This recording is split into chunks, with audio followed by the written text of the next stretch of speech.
안녕하십니까.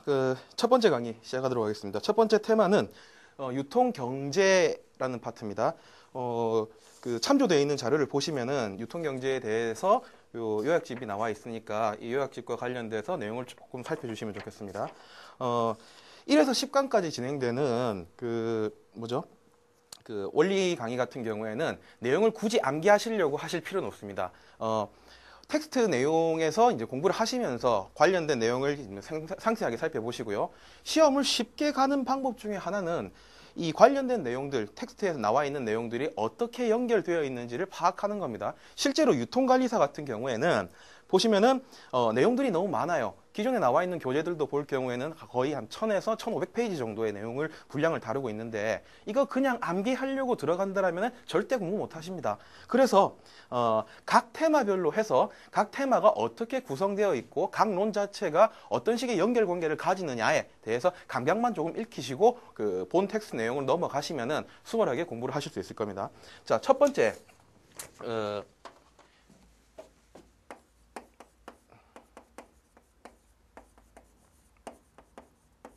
자, 유통경제 파트에 대해서 한번 살펴보도록 하겠습니다. 유통경제 파트, 그냥 쉽게 말해서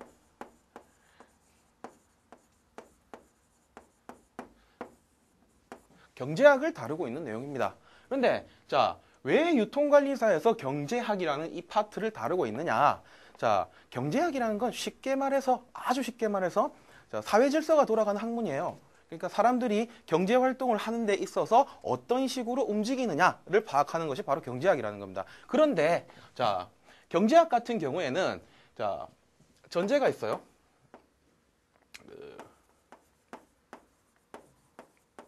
욕망 충족 수단은 제한되어 있다. 자, 무슨 말이냐? 인간이 가지고 있는, 인간이 욕구를 충족할 수 있는 수단은 항상 한정되어 있다는 겁니다. 자원이, 우리가 쓸 수 있는 자원 자체가 아주 지엽적으로 쓸 수 있는 것들은 한정되어 있기 때문에 이 한정된 자원 속에서 어떻게 해야지만 우리가 요구하는 목적을 최대한 이룰 수 있을 것인가. 이것이 바로 경제학과 관련된 내용이라고 보시면 되겠습니다.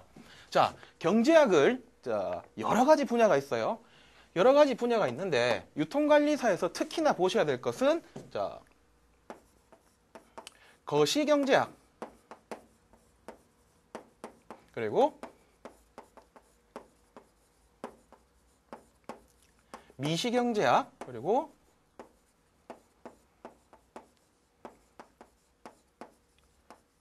국제경제학이라는 이 세 가지 파트 중에서 문제들이 출제되는데 특히나 이 미시경제학을 잘 살펴보셔야 되고요.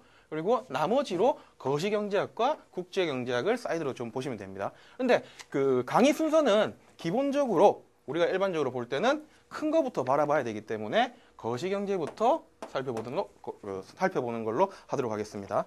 자, 먼저 거시경제. 자, 거시경제는 쉽게 말해서 역시나 국내 총생산 그리고 국내 총수요 요라는 이 범주 내에서 어떻게 최적의 효용을 찾을 것인가를 탐구하는 겁니다. 그런데 이 거시경제 같은 경우에는 일반 경제학적인 이론에서 보면은 총공급과 총수요 관점에서 여러 가지 내용들이 나오는데 유통관리사에서는 굳이 그걸 다 아실 필요 없어요. 자, 거시경제를 구성하는 첫 번째 요소들이 무엇이냐?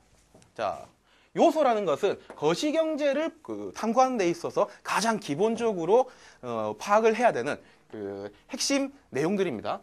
자, 요소를 봤을 때 시장이라는 요소와 그리고 시장이라는 요소와 참여 주체 시장에 참가하는 사람들 그러니까 시장이 무엇이고 시장에서 참여하는 사람들은 누가 될 것인가 여기부터 내용을 파악하고 들어가야 돼요. 시장 같은 경우에는 크게 봐서 화폐시장, 돈이 어떻게 굴러가느냐 돈이 어떻게 시장에 공급되고 있느냐 그리고 금융시장 금융이라고 그러죠. 증권이라든가 주식을 말하는 겁니다. 증권이 어떻게 공급되고 있느냐. 그리고 노동시장, 노동이 어떻게 그 시장에서 제공되고 있느냐. 그리고 마지막으로 제품, 상품이라고 그러죠. 시장에 상품이 어떻게 공급되고 있느냐. 이 네 가지를 다룹니다. 시장이라는 생산 요소에서요. 그리고 참여하는 주체, 이걸 소비하는 소비 주체가 누구냐. 자, 첫 번째 나죠. 나, 가게. 그 다음에 기업. 그 다음에 정부. 그 다음에 수출입. 이렇게 그 내용이 구성이 됩니다. 그렇죠? 자, 기본적으로 거시경제를 구성하는 요소가 자, 시장이라는 네 가지 시장에서 참여 주체가 네 사람들이, 네 개의 집단들이 그 거시경제를 구성하고 있는 그 참여 주체다라고 보시면 되고요. 자, 이 시장과 관련해서 한 가지 알아두셔야 될 게 왈레스의 법칙이라는 겁니다. 왈레스의 법칙이라는 게 뭐냐? 균형에 관한 거예요. 시장에서 공급하는 주체인 화폐, 금융, 노동, 제품이라는 이걸 우리가 4요소라 부르거든요. 4요소 중에 하나가 없이 나머지 세 가지 화폐, 금융, 제품이든지 화폐, 금융, 노동이든지 상관이 없어요. 이것들이 세 가지만 균형을 이루더라도 나머지는 알아서 균형이 맞춰진다. 자동 조정 메커니즘이다 라는 얘기가 있습니다. 이걸 왈레스의 법칙이라고 부르고요. 이 내용들을 파악을 하시기 바랍니다. 자, 두 번째, 참여 주체는 가계, 기업, 정부, 수출입니다. 보시면 되고요. 자, 기본적으로 분석은 이렇게 들어간다고 보시고, 자, 그 다음에 거시경제의 파악을 어떻게 할 것이냐. 자, 거시경제를 파악을 어떻게 할 것이냐. 거시경제를 파악할 때는 보통 지표라는 것을 활용하게 됩니다. 지표라는 게 뭐냐?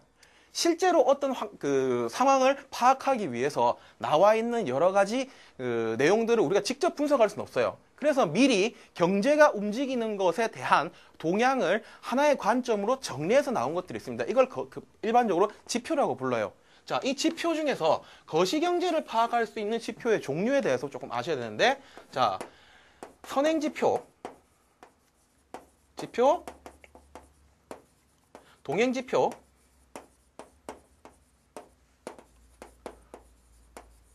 후행지표. 자, 경제가 어떤 상황이 생긴다라면 경제가 어떤 상황이 생길 때 좋은 상황이든 나쁜 상황이든 이것이 생길 때 사전적으로 알려주는 지표를 우리가 선행지표 혹은 선행지수라고 불러요.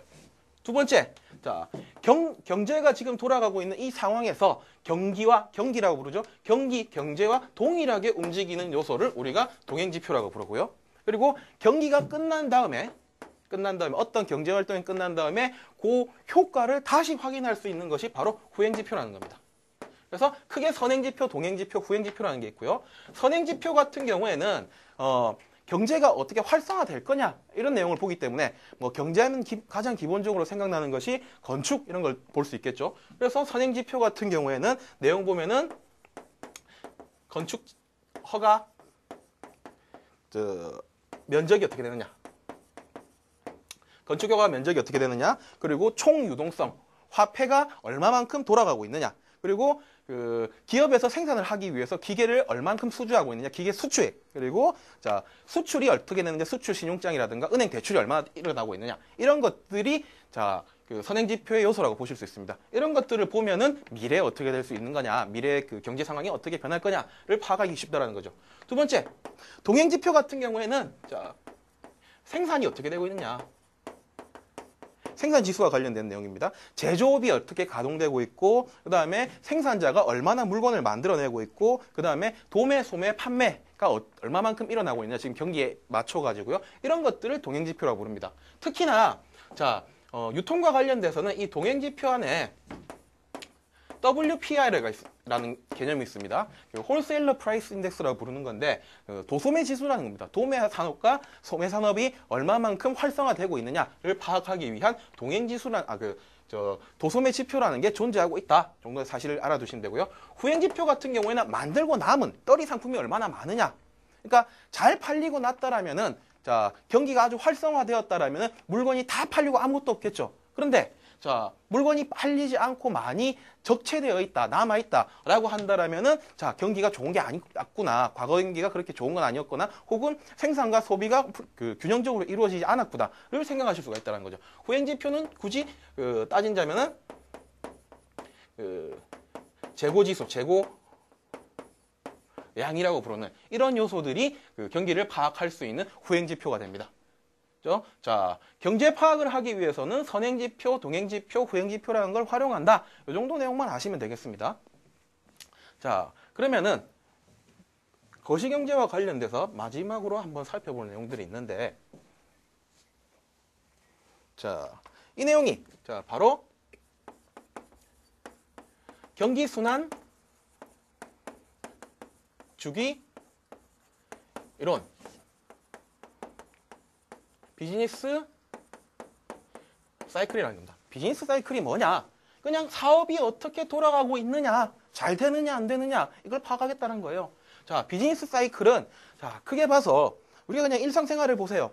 밑바닥 치면은 다시 상승해서 잘 될 때까지 노력을 하고요. 잘 될 때까지 노력을 하다가 어느 순간부터 게을러질 거 아닙니까? 게을러지다 보면은 다시 힘 빠진다 하면서 놀게 되죠. 놀았다가 자, 그 소위 말하는 막장 치고 나서 다시 올라간다든가. 인생이 이런 식으로 반복적인 이 곡선을 그리지 않습니까? 우리 인생 곡선이라 부르는데 경기 순환주기 이론도 마찬가지로 설명을 하고 있는 거예요.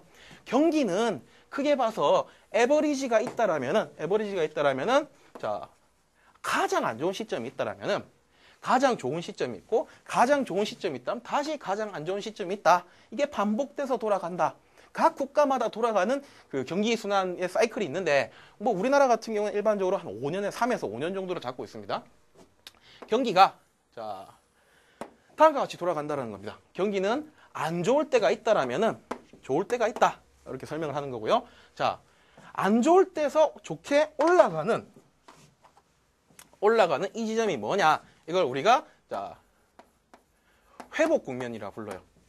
회복. 자, 좋아진다는 거죠. 그리고 반대로 좋은 상태에서 안 좋아지는 이 경우가 있겠죠. 이걸 우리가 쇠퇴 국면이라 부릅니다. 자, 회복 국면과 쇠퇴 국면이 있고요. 그리고 회복 국면이 회복이 되기 직전에 이걸 우리가 저점이라 부르고요. 그리고 위에 걸 역시나 반대로 고점이라 부른다.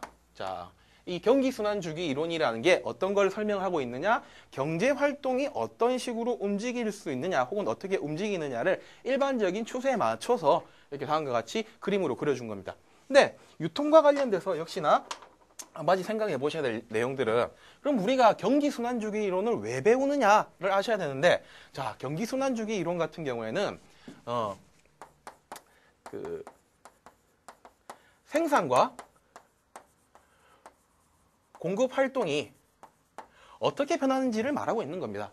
자, 저점이라는 이 지점의 일반적인 경제 상태, 경제 상황은 안 좋아요. 배다하다는 겁니다. 아주 그지 같다라는 거예요. 자, 이 상태에서는 자, 실업이 높고요. 실업이 높고, 자, 실업률이 높고, 그 다음에 자, 생산을 위해서 사용할 수 있는 자원, 재고가 없어요. 쓸 수 있는 게 아무것도 없다는 겁니다. 왜? 만들어진 게 없기 때문에 일을 할 수 있는 기반 자체가 안 만들어진다는 거죠. 아주 그지 같은 거예요. 자, 이때 자, 이런 상황이 생긴다면 국가에서 어떻게 하겠습니까? 경기 부양책을 쓰겠죠. 경기 부양책을 써서 사람들이 조금 더 먹고 살 수 있도록 만들어 줄 겁니다. 자, 경기 부양책을 쓴다라면 이때부터 경기는 상승기, 회복 국면을 접어드는 겁니다. 점점 어떻게 되냐? 생산을 할 수 있도록 자원을 투하를 시키는 거죠. 자원을 투하시킨다면 자원을 만들 사람이 있어야 될 거 아닙니까? 그 만드는 사람들이 점점 늘어날 수 있도록 만들어주는 거예요. 그러면 실업률이 높아지겠죠. 실업률이 낮아지겠죠. 그렇죠? 그리고 재고도 높아지겠죠. 근데 자, 국가가 신이 아니죠. 국가 같은 경우에는 국민의 세금으로 운영되는 그겁니다. 근데 세금으로 만들 수 있는 한도액이 있을 거 아닙니까? 뭐 예산이라고 부르죠. 예산 한도가 있기 때문에 재고도 어느 수준 가면은 쓸 수 있는 만큼의 재고가 최대한 생산할 수 있는 재고가 차고요. 그 다음에 고용도 실업에 반대